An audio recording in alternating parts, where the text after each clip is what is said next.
Bismillahirrahmanirrahim. Assalamualaikum warahmatullahi wabarakatuh.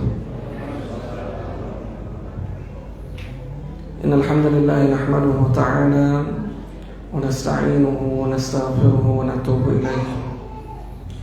Wa na'udzu billahi min shururi anfusina wa min sayyiati a'malina. May yahdihillahu fala mudilla lahu wa may yudlil fala hadiya lahu.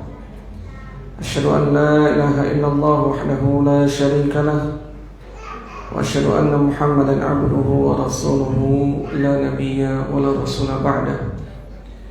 قال الله تعالى في كتابه الكريم يا أيها الذين آمنوا اتقوا الله حق تقاته ولا تموتن إلا وأنتم مسلمون. Jamaah rahimani wa rahimakumullah jami'an. Selalu kita memulai dengan memuji Allah Subhanahu wa ta'ala dengan puji-pujian yang banyak. Allah Ta'ala telah melimpahkan kepada kita berbagai macam hal rezeki yang cukup banyak. Karunia dan limpahan kasih sayang Allah Subhanahu wa ta'ala tak terhingga. Hingga tatkala Allah Subhanahu wa ta'ala menyebutkan wa ta'uddu ni'matallahi la tuhsuha innal insana ladzalumun kafar. Kalau seandainya seorang itu hendak menghitung-hitung nikmat Allah Subhanahu wa ta'ala, ikhwan, menghitungnya kita tidak mampu atas seluruh nikmat Allah Subhanahu wa ta'ala. Yang mencoba membilangnya berapa dari nikmat yang telah Allah Subhanahu wa ta'ala karuniakan, berapa banyak kasih sayang Allah Subhanahu wa ta'ala yang telah Ia curahkan, ya kita tidak mampu untuk melakukannya. Tapi manusia itu kufur, ya dia masih tetap menyalahkan takdir yang telah Allah Subhanahu wa ta'ala berikan kepadanya. Manusia tetap tidak tahu, ya malu, tidak tahu malu dirinya. Ya betapa banyaknya, begitu besarnya kasih sayang karunia Allah Subhanahu wa ta'ala. Dalam keadaan dia tidak menyadarinya, dalam keadaan dia terus bermaksiat kepada Allah Subhanahu wa ta'ala, ya, dalam keadaan dia bermalas-malasan pula untuk menuntut ilmu agama, mengenal Allah, mengenal Rasulullah, mengenal agama Islam. Ya, sebagian orang tidak menjadikan itu sebagai visi dan misi kehidupannya, untuk lebih mengenal Allah Ta'ala. Belajar memang ya bukan cuma di sini, jelas. Ya banyak. Ya ini paling cuma taklim sebulan sekali, kawan. Tapi yang saya maksud hari-harinya.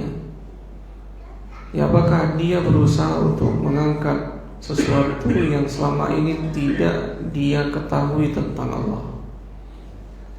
Apakah selama ini dia berusaha untuk belajar mungkin secara online, mungkin secara offline, membaca kitab Allah Ta'ala? Apakah dia bersungguh-sungguh untuk melaksanakan ketaatan? Karena kita tidak tahu diuntung, karena kita tidak tahu bersyukur, makanya kita malas untuk beribadah. Apa yang membakar seseorang itu untuk banyak melaksanakan ibadah?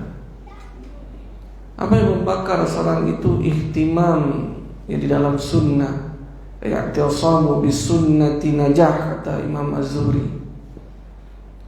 Apa yang membuat dia bisa istiqamah di jalan Allah Subhanahu wa ta'ala? Nabi sallallahu alaihi wasallam itu ibadahnya, ikhwan, ya itu ditanyakan oleh Aisyah radhiyallahu ta'ala anhu, ya Rasulullah, wahai Rasulullah, kenapa engkau beribadah seperti ini sampai bengkak, pecah kaki beliau, dalam keadaan qad ghufira laka ma taqaddama min dzambika wa ma ta'akhkhar, telah diampuni dosa-dosamu, apa yang telah lampau dan apa yang akan datang. Jadi bayangkan para hadirin, yang dibicarakan oleh Aisyah ibadahnya Nabi itu kayak orang yang punya dosa yang cukup besar. Jadi bayangkan, kenapa Aisyah itu mengkaitkan, ya, engkau telah diampuni dosa-dosanya, apa yang telah lampau dan apa yang akan datang. Karena biasanya orang kalau punya salah, ikhwan, dia akan sungguh-sungguh untuk beribadah. Ya, dia punya masa lampau yang tidak bagus, kemudian dia kembali ke jalan Allah Subhanahu wa taala. Biasanya orang yang seperti ini terbakar dia ibadahnya.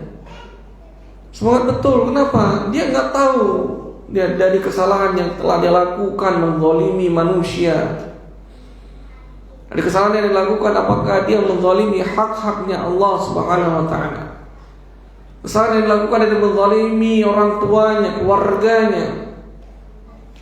Ya, maka yang seperti ini biasanya membuat dia bertaubat, kemudian membakar dia betul-betul untuk melaksanakan ibadah. Kenapa? Karena dia takut Allah Subhanahu wa taala akan mengazabnya. Tapi dalam pemikiran Aisyah, kenapa Nabi melakukan itu? Ya, padahal engkau, wahai Rasulullah, ya, telah diampuni dosa-dosamu, apa yang telah lampau, apa yang akan datang. Maka Nabi SAW menjawab kepada Aisyah ummul mukminin, ibu kita, dia mengatakan, ya Aisyah, apalah aku abdan syakura. Atau ucapan yang mungkin sudah sering kita dengar, wahai Aisyah, ya, tidakkah aku menjadi seorang hamba yang bersyukur? Ini perhatikan, ikhwan, dua pelajaran dari hadis ini. Dua pemahaman Aisyah. Yang pertama, orang kalau punya banyak dosa, harusnya dia banyak ibadah. Satu. Tapi Nabi mengatakan, justru, ya, karena aku mau bersyukur atas nikmat yang Allah berikan, maka aku banyak ibadah. Di mana kita di dua ini? Ya, dosa banyak, malas ibadah. Yang kedua, ikhwan, ya, dilimpahi oleh Allah Subhanahu wa taala berbagai macam hal.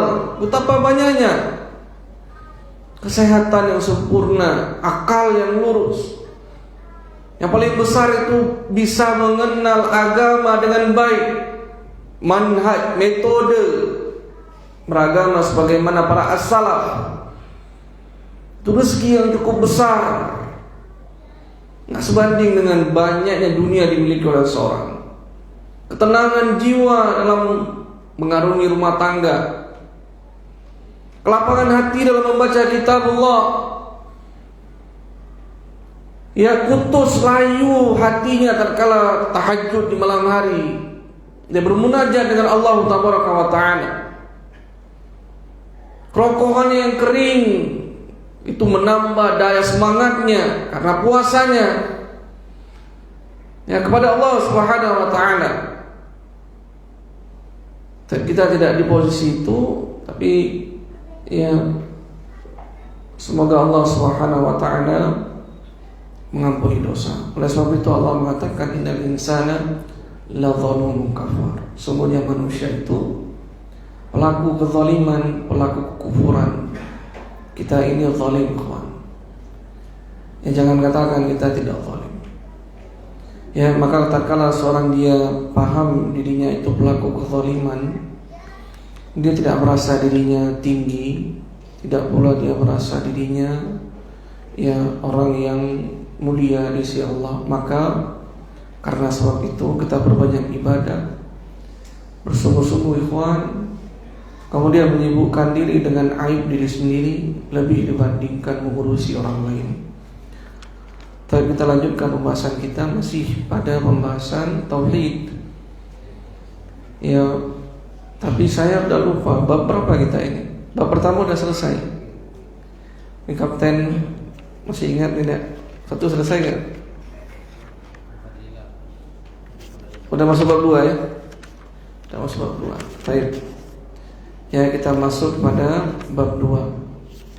Bismillahirrahmanirrahim. Qala al-muallif rahimahullahu ta'ala. Atau bab 2 pun sudah selesai. Haqqaqat tauhid itu sudah masuk bab 3. Nah, kita masuk bab 2 dulu ya.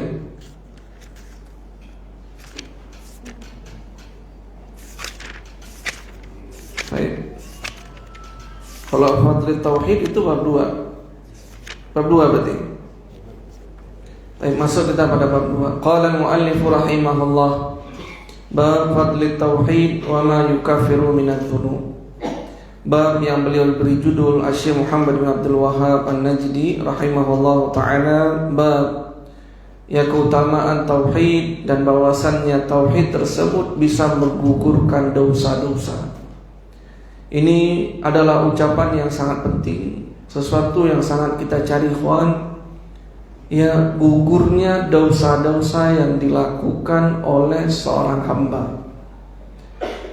Pada pertemuan yang lalu mungkin kita sudah berikan beberapa dasar apa itu tauhid. Ya, sekedar mengingat kembali, tauhid itu memiliki dua makna. Makna secara bahasa dan makna secara istilah. Kalau secara istilah, tauhid itu adalah mengesahkan Allah dalam perbuatan Allah, dalam perbuatan hambanya, dan mengesahkan Allah pada nama-nama dan sifat-sifat Allah. Jadi ada 3 poin. Ya, ini harus sering diulang kawan, karena kita temukan ya banyak orang mungkin tinggal di lingkungan ilmu. Ya, berpuluh tahun dia tinggal di dekat situ, sholat di pesantren, dia di ma'had. Ya, pelajaran ini mungkin sudah beratus kali disampaikan. Ya, tapi memang ilmu itu siapa yang Allah kehendaki. Kalau dia diberikan ya rajulun mulhim fa'alhamaha fujuraha wa taqwaha, tadi dibaca. Dia diberikan ilham, ikhwan, fa'alhamaha fujuraha wa taqwaha. Ya, dia diberikan ilham, dia bisa membedakan mana jalan kebenaran, mana jalan kebatilan. Jalan kebenaran dia bisa tempuh, dia bisa pahami apa yang Allah inginkan. Mungkin dia tidak bisa menghafalkannya, tapi inti dari maksud, ya, tapi yang paling benar, yang paling bagus itu dia memang paham. Ya, karena keimanan itu tumbuh selaras dengan keilmuan seseorang. Baik, kita ulangi, ikhwan. Ya, bahwasannya tauhid itu mengesahkan Allah dalam perbuatan Allah. Kalau Allah berbuat, Allah menciptakan langit dan bumi, dia diesahkan. Apa maknanya diesahkan? Dia bersendirian, dia tidak membutuhkan pertolongan. Allah Subhanahu wa taala memberikan rezeki ya kepada seorang hamba. Allah bersendirian dalam memberikan rezeki tersebut. Jadi kalau dikatakan siapa yang dapat memberikan rezeki, Allah Subhanahu wa taala. Kemudian diantaranya pula makna dari tauhid, seorang mengesahkan Allah Subhanahu wa taala dalam perbuatannya. Apa maksud perbuatannya? Perbuatannya itu perbuatan hamba. Apa perbuatan hamba? Seorang hamba dia beribadah, dia sholat, dia puasa, dia zakat, dia baca Al-Quran, dia berzikir, dia mengesahkan Allah dalam ibadah tersebut. Apa maksudnya mengesahkan Allah dalam ibadah-ibadah itu? Maksudnya dia tidak mentujukan ibadah tersebut kecuali hanya untuk Allah Tabaraka wa Ta'ala. Ya, kemudian yang ketiga, ikhwan, jadi kita akan jelaskan lagi dalilnya, hanya bab murojaah saja. Mengesahkan Allah pada nama-nama dan sifat-sifat Allah. Ya, apa maknanya? Tatkala Allah sebutkan dia memiliki nama ini, dia memiliki sifat ini, ya, dia memiliki hal-hal seperti ini. Yang pertama, kita tetapkan hal tersebut ya ala yaliqu bi jalalihi, sesuai dengan kondisi Allah Subhanahu wa taala, sesuai dengan kebesaran Allah. Ya, kemudian yang kedua, ikhwan, bahwasannya Allah diesahkan pada nama-nama dan sifat-sifatnya. Jadi kalau Allah mengatakan bahwasannya dia Maha Pengampun, tidak ada yang melebihi pengampunannya Allah. Bisa dipahami? Allah Maha Penyayang. Apa maknanya? Tidak ada yang lebih menyayangi seorang hamba dibandingkan Allah Subhanahu wa taala. Ya Allah Maha Pengatur, nggak ada yang lebih mengatur sesuatu melebihi Allah Tabaraka wa Ta'ala. Allah Maha Kuasa, begitu seterusnya. Itu makna ya dari tauhid. Terkandung padanya 3 pembahasan ini. Ya pada pertemuan yang lalu juga mungkin kita telah membahas apa itu lawan dari tauhid, ikhwan. Apa lawan dari tauhid? Syirik. Apa itu syirik?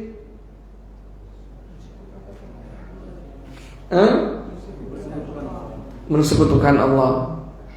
Ya, tapi maknanya bukan hanya itu.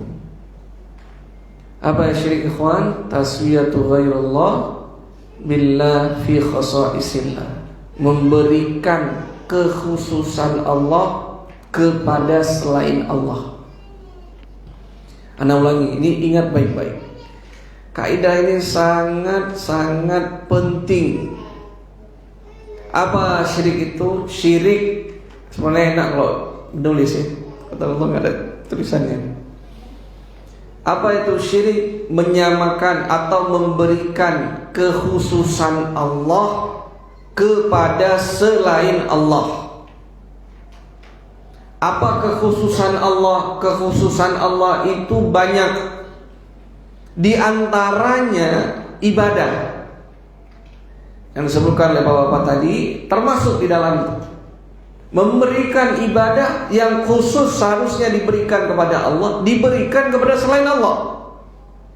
Penyembelihan ini harusnya menyebutkan nama Allah, harusnya ini diberikan kepada Allah, ya diberikan kepada selain Allah. Syirik namanya ini. Diberikan kepada siapa? Dukun, sembelih ayam hitam, ya untuk ilmu hitam. Tapi bukan cuma ini saja kekhususan Allah, termasuk kekhususan Allah Bapak Ibu sekalian, ya nama-nama dan sifat-sifat Allah. Ya dia menyebutkan dirinya sempurna. Datang orang, ya mungkin dia jatuh cinta, dia berikan kepada kekasihnya sempurna. Ya kasihku ini begitu sempurna. Boleh atau tidak? Nggak boleh. Kenapa? Karena nama-nama dan sifat Allah itu khusus, kesempurnaan milik Allah Tabaraka wa Ta'ala. Ya kalau Allah mengatakan dirinya ya penguasa, Al-Malik, Qudus, misalnya kan Al-Qudus, nah bahwasanya dialah raja, penguasa, ya maka nggak boleh ya maha diraja dia, ya maha kuasa, ya itu diberikan kepada selain Allah Subhanahu wa Ta'ala. Ada yang lebih berkuasa, kemudian diberikan nama itu kepada manusia. Mafhum? Ya jadi yang kedua ini pada nama-nama dan sifat-sifat Allah banyak manusia terjatuh di dalamnya, banyak.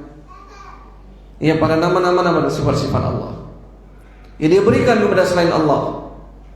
Allah yang memberikan rezeki, datang dia minta kepada selain Allah Subhanahu wa Ta'ala.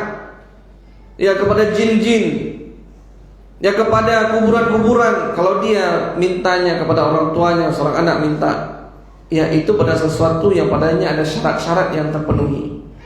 Tapi kalau dia minta pada jin itu nggak boleh. Harusnya dia minta sama Allah. Ya kepada kuburan orang soleh itu nggak boleh. Harusnya dia minta kepada Allah Subhanahu wa Ta'ala. Dia telah melakukan kesyirikan pada bab yang kedua. Ya kemudian yang ketiga, di antara nih contoh ya, contoh syirik. Jadi syirik itu bukan cuman seorang itu dia berikan ibadah itu kepada selain Allah. Di antara contoh syirik pula yang ketiga, ikhwan, dia berikan at-tasyri' li ghairillahi tabaraka wa ta'ala. Ya penentu halal haram itu bukan berdasarkan hukum Allah dan Rasulnya. Ya dia berikan hukum halal haram kepada siapa? Kepada, ya ini kan orang yang beriman. Kalau kita orang yang tidak tahu, ya kemudian kita taklid, kita membebek, maka tidak masalah.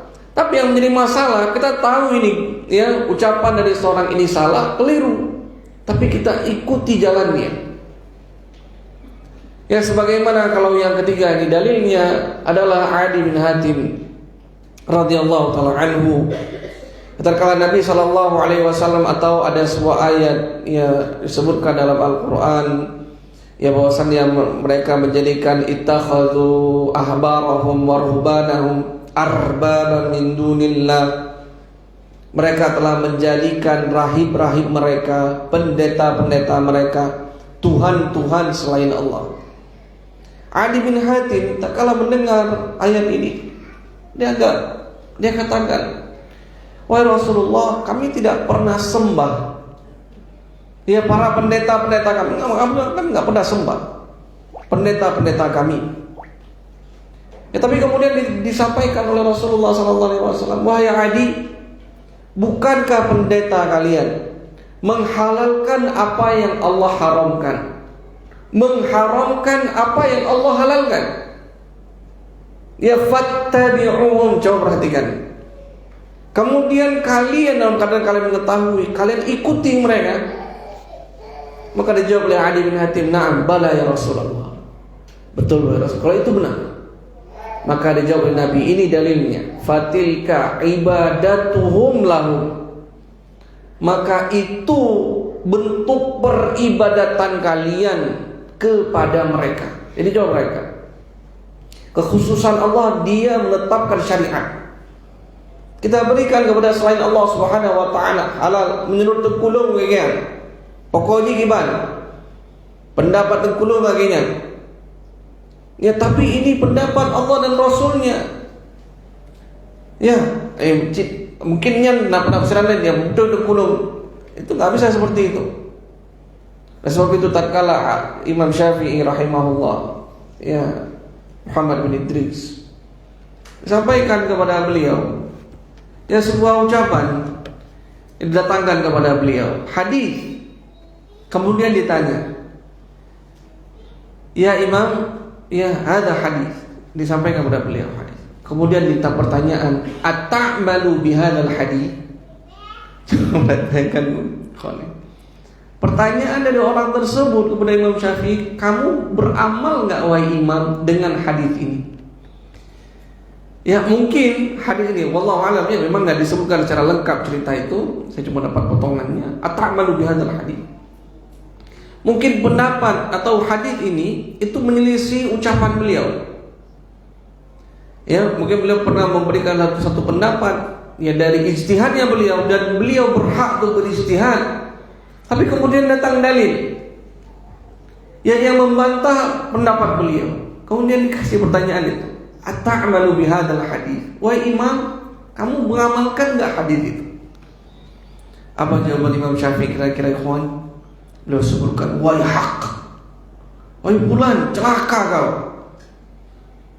Ya araita, kamu lihat ya, aku keluar dari gereja-gereja menggunakan sabu.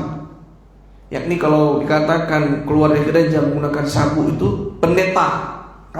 Kamu mengira saya ini orang Nasrani ya? Keluar dari gereja-gereja menjadi seorang pendeta. Ya, hatta la a'malu bihadithi Rasulullah sallallahu alaihi wasallam, hingga aku tidak mengamalkan hadis Rasulullah sallallahu alaihi wasallam. Jadi perhatikan ikhwan, bahwa kekhususan Allah itu bukan cuma terletak dari bab ibadah. Kekhususan Allah itu banyak. Di antaranya 3 telah kita sebutkan. Maka jangan berikan ini kepada selain Allah. Kalau kau berikan, engkau telah melakukan kesyirikan. Maka kita masuk bab fadli tauhid wa ma yukafiru minadz-dzunub. Bab keutamaan tauhid dan bahwasannya tauhid itu bisa menggugurkan dosa-dosa. Qala al-muallif rahimahullah wa qaulillahi ta'ala alladzina amanu wa lam yalbisu imanahum bidzulmin ulaika lahumul amnu wa hum muhtadun. Allah Subhanahu wa taala berfirman, alladzina amanu, dan mereka orang-orang yang beriman, wa lam yalbisu imanahum bidzulmin, kemudian tidak mencampur adukan keimanan mereka dengan kezaliman. Ulaika lahumul amn, bagi mereka itu keamanan, wa hum muhtadun, dan bagi mereka itu petunjuk Allah Subhanahu wa taala. Mereka orang-orang yang diberikan petunjuk. Yang jelas ayat ini padanya ada 2 keutamaan. Bagi mereka lam yalbisu imanahum bidzulmin. Perhatikan teman. mereka yang tidak mencampur adukan iman mereka dengan kezaliman. Kezaliman ya asal katanya wad'u syai' ya fi ghairi makani, dia meletakkan sesuatu pada selain tempatnya. Apa namanya zalim? Meletakkan sesuatu di selain tempatnya. Itu namanya zalim. Nah, tatkala ayat ini didengar oleh para sahabat, mereka ketakutan. Kenapa ketakutan? Siapa seorang yang beriman yang tidak mencampur adukan dengan kezaliman? Siapa di antara kita yang tidak melakukan kezaliman? Perhatikan ikhwan.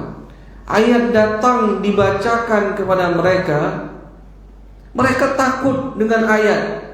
Makanya diingatkan manusia itu dengan ayat bagi mereka yang takut. Wa dzakir bil Qur'ani may yakhafu wa'id. Peringatkan manusia dengan Quran orang-orang yang takut dengan ancaman. Jadi mereka tatkala baca ayat dibacakan kepada mereka, mereka nggak pernah santai. Ya, mereka nggak pernah kemudian, kalau kita lebih hebat lagi, bukan lagi santai kawan. 7 orang yang bicara India suka gibah. Oh, ini betul nih ya, cocok nih sama dia. Yang suka menzalimi tetangganya. Ya, ini betul hadis ini. Ya, cocok sekali sama si Pulin. Nah, ini kayaknya Ustaz ingin bicarakan itu. Enggak. Ya, bukan begitu orang-orang yang beriman. Ya, sifat dan ciri mereka datang ayat, ya dia gunakan ayat itu untuk dirinya. Oleh sebab itu yang disebutkan Qais bin Thabit, seorang sahabat yang mulia, disebutkan oleh Imam Muslim dalam kitab Sahih beliau. Ya, tatkala beliau itu ya turun kepada beliau ayat, ya ayyuhalladzina amanu la tarfa'u aswatakum, ya jangan kalian angkat suara kalian bisautin nabi, ya dengan melebihi suaranya Rasulullah sallallahu alaihi wasallam. Qais ini suaranya keras. Jadi kalau ngomong itu keras. Maka dia tatkala datang ayat itu dibacakan oleh Nabi, apa yang dilakukan oleh sahabat? Dia langsung merasa ini ayat untuk saya. Ya, maka beliau kemudian pulang. Ya, sholat ditegakkan. Mungkin beliau sholat di kampungnya, ya nggak datang ke masjid Nabi. Biasanya sholat di masjid Nabi, tapi ini tidak terlihat. Ya, tapi kita pasti beliau insyaallah ta'ala sebagai seorang sahabat sholat di kampungnya. Maka Nabi katakan, mana Qais? Gak pernah kelihatan lagi Qais. Maka didatangi, maka Qais yang disebutkan sedang menangis. Beliau menangis. Kenapa menangis? Ayat itu turun, itu berkenaan tentang diriku. Aku suaranya besar wahai Rasulullah. Ya, maka dijawab oleh Nabi, bukan begitu maknanya wahai Qais.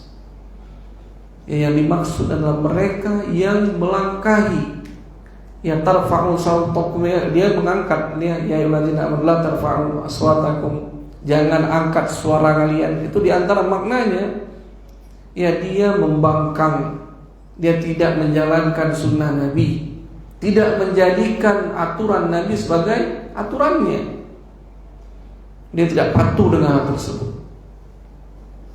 Termasuk juga ini, tatkala turun ayat ini, mereka langsung ya ambil ayat ini, lihat diri mereka. Siapa yang nggak bisa, ya, yang dia bisa terhindar dari mencampur adukan iman dengan kezaliman?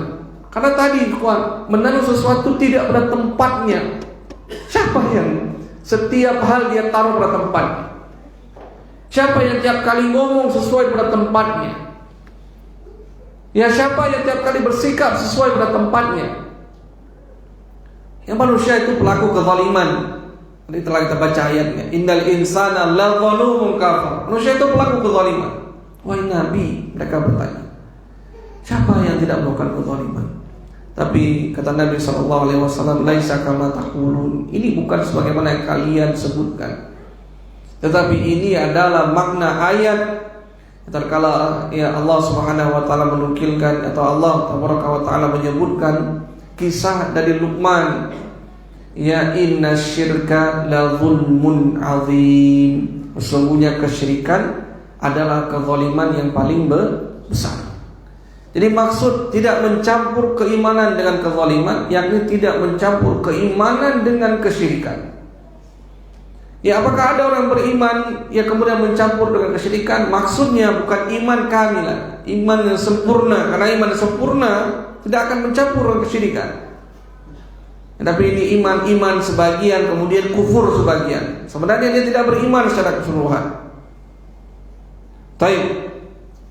Orang yang seperti ini mendapatkan dua hal. Kalau dia betul-betul bisa beriman, tidak mencampurkan diri pada kesyirikan, ikhwan.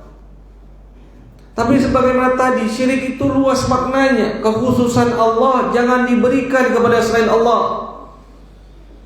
Kalau orang dia betul-betul bertauhid kepada Allah, ya, dia nggak ada keraguan sedikit pun rezeki Allah tentukan.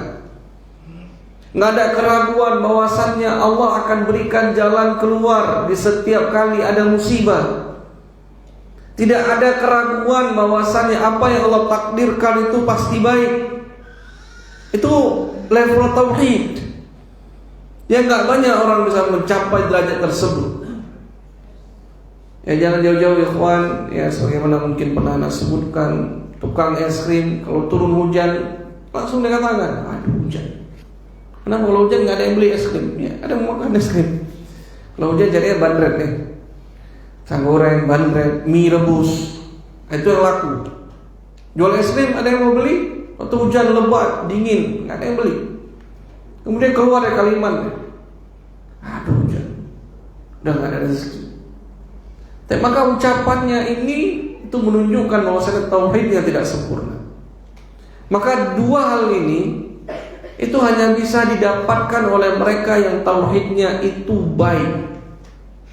Apa itu dua hal ini? Kata Allah Subhanahu wa taala, ulaika lahumul amn wa hum muhtadun. Bagi mereka itu keamanan. Keamanan apa? Keamanan jiwa. Ya, keamanan jiwa di mana? Dunia dan akhirat. Jadi jangan kira kita mencari keamanan itu, ikhwan. Ini tujuan kehidupan kan? Apa yang kita cari dari kehidupan? Kalau di dunia, kita tanya ke setiap orang, pasti jawabannya ini, ketenangan jiwa, aman. Kafir maupun muslim tanya, kenapa kamu kerja keras sekali? Ya, mereka kan keamanan finansial dia. Keamanan nanti tak kala saya tua, ya tetap saya punya uang. Enggak. Keamanan dicari dengan bertauhid. Baik. Kemudian beliau sebutkan, An Ubadah bin Samit radhiyallahu taala anhu, dari Ubadah bin Samit radhiyallahu anhu, semoga Allah Subhanahu wa taala meridai beliau. Baik. Dazan. Lanjut atau baca satu hadis lagi? Satu hadis lagi ya, tanggungnya. Taib qala Rasulullah sallallahu alaihi wasallam, Rasulullah sallallahu alaihi wasallam bersabda, "Man syahida an la ilaha illallah wahdahu la syarika lah wa anna Muhammadan abduhu wa rasuluh wa anna Isa abdullahi wa rasuluh wa kalimatuhu alqaha ila Maryam wa ruhum min wal jannata haqqun wan nar haqqun adkhalahu Allahul jannata ala ma kana minal amal akhrajah." Diriwayatkan oleh Imam Al-Bukhari dan Imam Muslim, ya begitu pula Imam At-Tirmidzi dan juga Al-Imam Ahmad dalam musnad beliau. Dari Ubadah bin Samit radhiyallahu anhu, qala Rasulullah sallallahu alaihi wasallam, barang siapa yang mempersaksikan bahwasannya tiada sesembahan yang berhak disembah melainkan Allah satu-satunya, tiada sekutu baginya, ya, dan bahwasannya Muhammad itu hambanya dan utusannya, dan bahwasannya yang ketiga ini Isa, bahwasan Nabi Isa itu hamba Allah dan utusannya, dan bahwasannya Isa itu adalah kalimat Allah alqaha ila Maryam, yang dia berikan kepada Maryam, wa ruhum min, dan ruh dari Allah tabaraka wa taala diciptakan, wal jannata haqqun wan nar haqqun, ya, jadi yang keempat jannah hak, Kemudian nar haq, adkhalahullahu al-jannata ala ma kana minal amal. Dia akan masuk ke dalam surga ya sesuai dengan amalannya. Perhatikan para hadirin. Ya, ini tapi pembahasannya panjang, butuh satu kajian tersendiri. Dan anak rekom mungkin harus ada papan tulis. Yang pertama, persaksian tiada sesembahan yang berhak disembah melainkan Allah. Ini persaksian, ikhwan, itu bukan cuma diucapkan dengan lisan. Ada konsekuensi tatkala dia ucapkan kalimat la ilaha illallah. Jadi bukan orang ucapkan kalimat la ilaha illallah kemudian udah aman gitu saja. Enggak bisa seperti itu. Bukan itu yang dimau. Kalau zaman dahulu betul Abu Talib diminta ucapkan, tapi mereka tatkala mengucapkan buktikan dengan amalan. Jadi mereka kalau sudah ucapkan ya kalimat la ilaha illallah, itu mereka akan bersihkan hati mereka dari bergantung kepada selain Allah. Masa sekarang nggak begitu. Jutaan kali dia bilang la ilaha illallah, tapi pegang juga jimat. Jutaan kali dia bilang la ilaha illallah, ya tapi masih percaya dukun-dukun. Bahkan terkadang dukun sebelum dia praktek ucapkan la ilaha illallah satu sekali. Ingat sekali pergi ke suatu tempat, masuk hutan, ya dia ucapkan begini, kita minta kepada yang menjaga hutan ini, nenek-nenek moyang, ya supaya tidak mengganggu kita, ya penghuni hutan, ya supaya tidak mengganggu kita, ya kita berharap supaya kita aman-aman aja di sini. Al-Fatihah katanya. Ucapkan Al-Fatihah. Ini pertama sekali dia ucapkan apa? Kalimat-kalimat nenek moyang, ruh-ruh penjaga di sini. Ya atu-atu mungkin ya di situ. Enggak tahu lah. Tapi ikhwan, kenapa? Karena kita semuanya enggak tahu konsekuensinya. Maka kesempatan yang akan datang kita akan bahas. Ini yang pertama, konsekuensi kalimat la ilaha illallah. Yang kedua, konsekuensi mengucapkan Muhammad Rasulullah. Ya, ini ada konsekuensinya. Jadi bukan cuma persaksian ya Muhammad itu hamba Allah, utusan Allah. Apa kemudian? Engkau ucapkan kalimat itu apa berikutnya? Kan ada akibat. Setiap orang mengeluarkan satu pernyataan, ini secara akal saja ya. Seorang yang mengeluarkan satu pernyataan itu ada akibat dari pernyataan yang dia sebutkan. Kenapa orang Yahudi dan Nasrani nggak mau mengucapkan kalimat ini? Karena dia tahu ya beda dengan kita. Sebagian insyaallah memang katakan Muhammad utusanku, Muhammad ya panutanku, panutan. Tapi betapa banyak sunnahnya kau tinggalkan. Panutan, tapi kau tidak tahu siapa beliau. Ya, dari keluarga mana beliau? Siapa nama istri beliau? Siapa nama anak-anak beliau? Itu bukan panutan. Ya, orang secara akal saja kalau dikatakan, ya kamu suka apa? Klub bola mana? Coba sebutkan, ya siapa strikernya, siapa? Dia bisa sebutkan, itu baru idola. Tapi ngomongnya saya idola Rasulullah, tapi dia nggak tahu siapa Rasulullah. Jadi ada konsekuensi ucapan. Kita ucapkan itu tiap hari ikhwan, tapi nggak kita laksanakan konsekuensinya. Kemudian yang ketiga juga konsekuensi Nabi Isa, hambanya dan utusannya. Kemudian yang keempat berkenaan tentang jannah, surga. Ya, satu kalimat saja penting. Surga sudah ada belum? Harus ciptakan ikhwan. Ada sebagian orang nggak bisa jawab. Saya nggak tahu surga sudah diciptakan atau belum. Surga neraka sudah diciptakan. Ya, sudah ada penghuninya atau belum? Yang sebagiannya mungkin sudah ada, tapi keumumannya belum, karena kita belum ada hisab. Karena dari mana kita sebutkan itu Nabi Islamnya apa? Dilihat.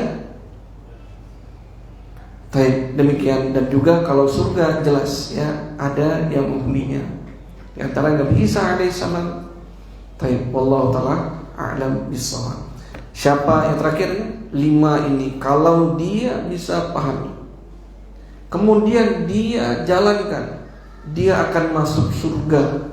Ini janji dari Nabi sallallahu alaihi wasallam. Ya, Semoga Allah Subhanahu wa taala menjadikan kita orang-orang yang bisa memasuki surganya, dan semoga ilmu yang saya sebutkan ini bermanfaat. Allahumma la ilma lana illa ma 'allamtana wa 'allimna ma yanfa'una wa zidna ilma.